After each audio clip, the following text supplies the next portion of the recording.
মহাকাল মন্দিরের শিলান্যাস ইতিমধ্যেই দেখে ফেলেছে শিলিগুড়ি।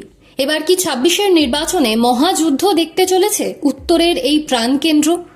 পশ্চিমবঙ্গ বিধানসভা নির্বাচনের নির্ঘণ্ট এখনও জানা যায়নি, প্রার্থী তালিকাও এখনও আলোচনার গর্ভে।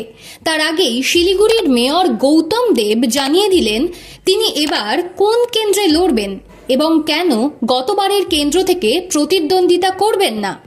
শুক্রবার ডাবগ্রাম ফুলবাড়িতে একটি সভা থেকে গত নির্বাচনে পরাজিত তৃণমূল প্রার্থী গৌতম জানালেন এবার আর চেনা জানা আসন ডাবগ্রাম ফুলবাড়িতে নয়, তিনি লড়বেন জন্মভূমি শিলিগুড়ি থেকে।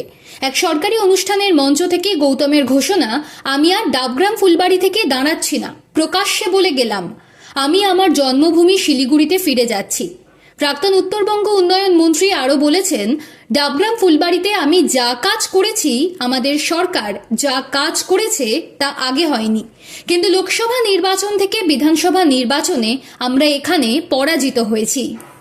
গত বিধানসভা ভোটে ৩৫,০০০ ভোটে হেরে যাওয়া গৌতমের অভিমানী মন্তব্য, এখানে কাজ করবে রাজ্য সরকার আর ভোটে জয় পাবে বিজেপি, এটা হতে পারে না। এমন একজন সাংসদ আর বিধায়ককে জয়ী করেছেন এখানকার মানুষ যারা কোনো কাজ করেননি। আর প্রেক্ষিতেই কোনো রকম রাগঢাক না করে গৌতম ঘোষণা করে দিলেন আর ডাবগ্রাম ফুলবাড়ি থেকে নয়, শিলিগুড়ি বিধানসভা থেকেই লড়বেন। শিলিগুড়ি এমনিতেই হাই ভোল্টেজ সিট। একদা বামেদের দুর্গ শিলিগুড়ি থেকে টানা 4 বার জয়লাভ করেছিলেন অশোক ভট্টাচার্য।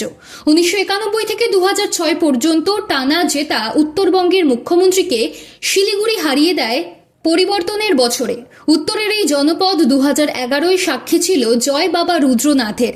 সেবার ইন্দ্রপতন ঘটিয়ে তৃণমূল কংগ্রেসের রুদ্রনাথ ভট্টাচার্য জয়লাভ করেছিলেন 5,006 ভোটে। 5 বছরের ব্যবধানে অবশ্য সেই আসন পুনরুদ্ধার করেন অশোক। 2016-র নির্বাচনে তৃণমূলের বাইচুং ভুটিয়াকে 14,072 ভোটে হারিয়ে ফের বিধানসভায় পা রাখেন এই কমিউনিস্ট নেতা।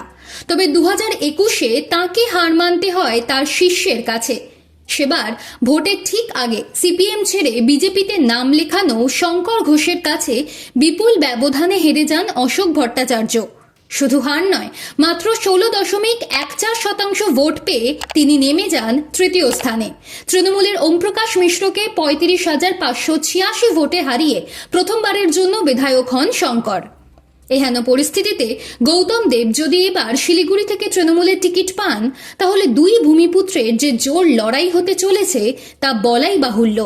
কারণ শিলিগুড়ির মেয়র যদি বুনো ওল হন, তাহলে বিধায়কও বাঘা তেঁতুল। আর একথা অনস্বীকার্য, গত 5 বছরের পারফরমেন্সের নিরিখে গেরুয়া শিবিরে শুভেন্দু অধিকারীর পর দ্বিতীয় যদি কেউ তৃণমূলকে মাঠে নেমে বেগ দিয়ে থাকেন, তাহলে তিনি বিজেপির পরিষদীয় দলের মুখ্য সচেতক শঙ্কর ঘোষই। অতএব গৌতম দেব তৃণমূলের টিকিটে দাঁড়ালে আসন্ন বিধানসভা ভোটে মহারণী দেখতে চলেছে শিলিগুড়ি।